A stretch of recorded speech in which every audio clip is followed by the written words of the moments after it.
So, are you a consumer of the mental health system? Yes, I am. Do you consider yourself a survivor of the mental health system? Certainly. Are you now in a point of recovery or moving towards recovery? Yes, I think recovery is a consistent thing. Okay. What is your best coping tool? Music.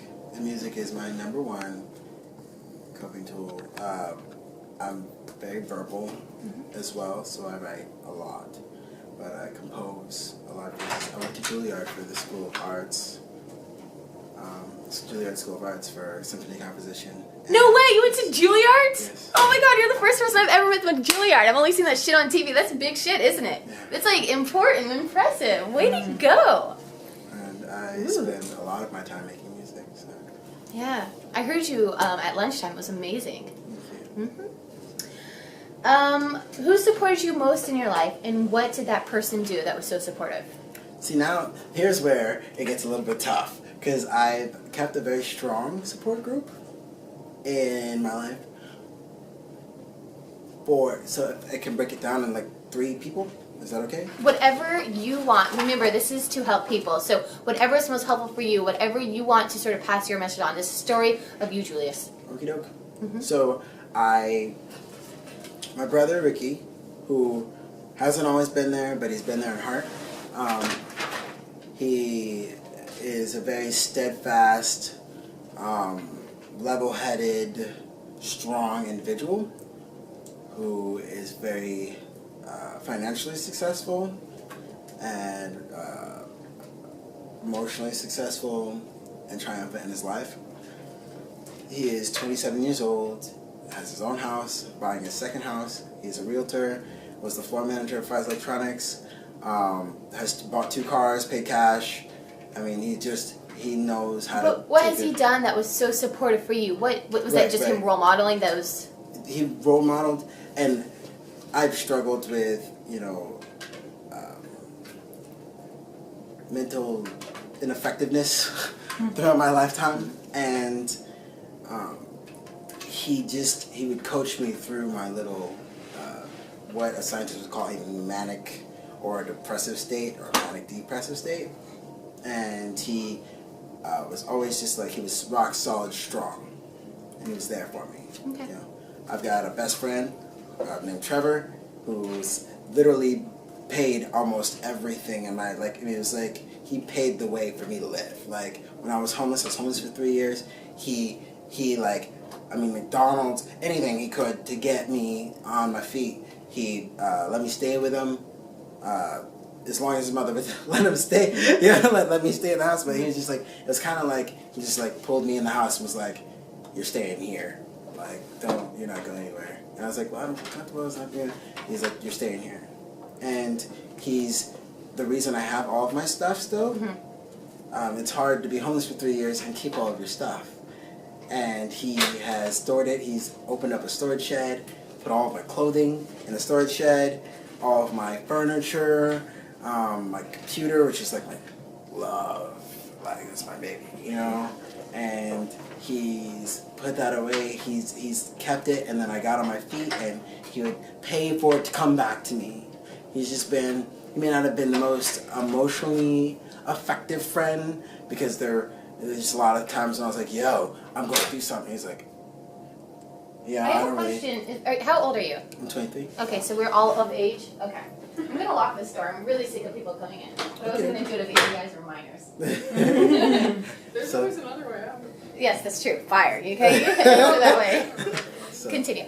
And he just kind of helped me get through that. So he wasn't very emotionally there, but he was there. And he was always in my presence, which was kind of like really what you look for. You look for somebody who's willing to stand in front of you, and even if they don't know what to say, they're there for you. And then the third would be myself, because there's a battle. You hear it all the time. There's a war inside of me. And I struggle consistently with my own thoughts, with my own self-control. And so I've developed habits of being positive And like one of the things I do is run around, high five people. Yo, you rock, you know. Random strangers, they're like, dude, this guy's like quirky, weird, but he's kind of cool, you know. And and I make it an effort to get to know people and make people feel loved, because in the one moment when I needed it most, it was that one random stranger that opened his arms up and bam, now, you know, we're best friends. So it was just a random stranger that supported you, and you've created a really intense relationship since then? Yes. That's beautiful. What was the turning point in your recovery? Turning point. Went to jail. Yes. I was a hooligan. Yes. People are like, what? Yeah. Like, you? No. Yeah. You went to Juilliard. Yeah. After that, I went to jail. Juilliard in jail. They sound alike. No. I was very abusive to generally all of my support group, especially my ex, and it became a significant problem because there was a stigma that was there, and there was I was very angry, and my friends became angry. They followed my lead, which was horrible. I didn't think I was a leader until the day that everybody is just, life sucks, you know, and then I'm looking at it and I'm like, yeah, like, what did I do, you know, and I actually had a lot more followers. That was when I realized how many people admired me, you know, was when I'm going to school and my teachers are like, yo, like, you need to stop that. Everybody's following you. Like, you need to stop, you know? Like, everybody's paying attention to what you're doing, and they're doing it, you know? And I got into an argument with a friend. We got verbally aggressive. He then attacked his girlfriend and tried to drown her in my pool. So I, upon restraining him, I've done a lot of martial arts in my lifetime, so my restraint was probably not fair, and kind of like whomped on him for 45 minutes or so. And that led to, one, him looking like poop, and me, I mean, here's the shining star of the day, calling the cops like, yo, get him out from my property. And the cops show up and they arrest me because they're like, look at him! What's wrong with you? Like, you know, like, what you, really? Like, he was the one? You know, like, no, you know? And, so, I went to jail for that. And it was for 6 months, but because the state of Arizona doesn't have a law for self-defense, they have assault. Who assaulted who, and they stick with that, you know? He assaulted me, he got charged, you know? I assaulted him, so I got charged. So when you feel yourself slipping back into deeper levels of recovery, what do you do? What do you do to sort of help yourself, be like, pull yourself back up to when you slip? Yeah, this is going to be really tricky. I have laughing moments. I laugh at like a lot of really ridiculously small stuff, and at first it was like I was forcing myself to laugh because I knew that laughter is medicine. When I heard that phrase, I was like, oh, like, you know, like, that's me, yo, I need that, you know. So, and I just kept thinking, there can't be something wrong with me. It's not me, because I'm like, I'm a 4.0 student, like, you're like, I'm doing things that people don't do, like, it's not fair, you know, for someone to say, hey, there's something wrong with you. Like, and so at first, I mean, it was just like, there's nothing wrong with me. So I started like doing self-affirmations, you know, positive affirmations, and like I'd look in the mirror, and it was very cliche, you know, people tell you to do it all the time, you hear it, I mean, you probably, you know, heard of it a billion times before, but you never actually do it, you know. One day I decided, you know, I'm going to do this, and I looked in the mirror, and I said, I forgive you, like, you know, like, I'm sorry that I did this, and that you're here again, but I forgive you, and we're gonna move forward. It's gonna be okay. And then so I started saying, like when I get frustrated or anxious, I'd start going for walks, which turned into jogs, which turned into running, and then turned into cross country running, and I met friends who were doing similar things. It was their way of getting away. Had one who was being sexually abused at his home, and so he would run. He would literally run from the problem. And I was being physically abused at my home.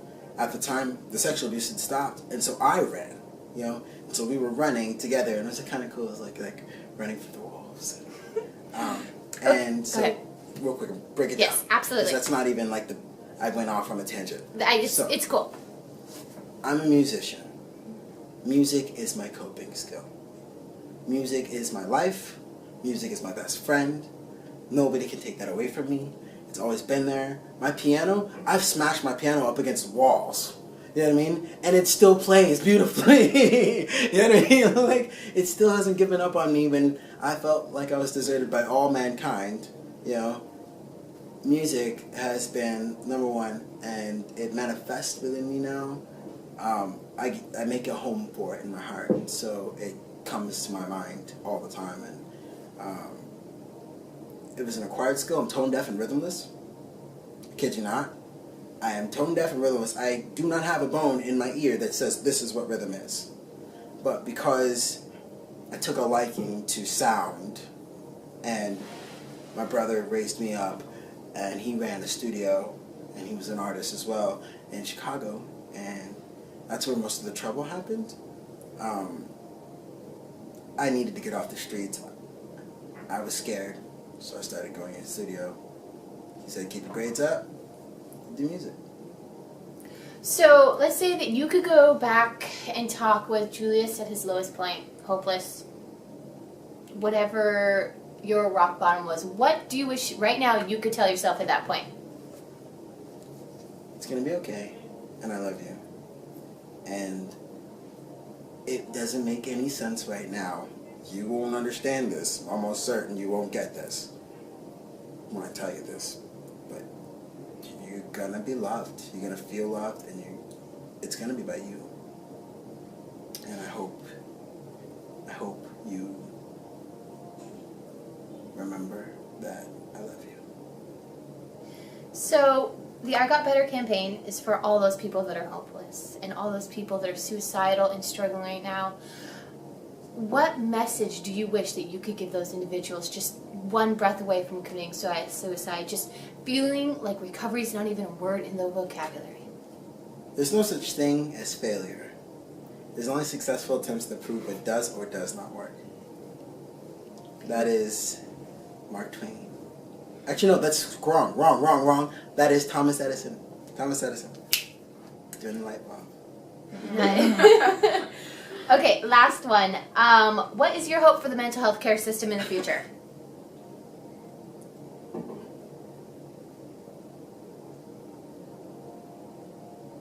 See, a part of me would like to say that 25 years from now, everything's going to be happy-go-lucky, and we're all going to be talking, and we're all going to be socially integrated with the community, and the stigma's going to be broken down, and there's going to be freedom and liberation between all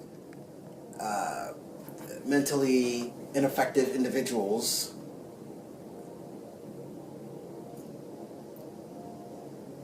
My hope is that at the end of the day, people could realize that the only thing they can do is be the best them that they could be. The only thing they can do is love themselves and their support group for who they are and fight for a purpose, fight for a cause, fight for a reason.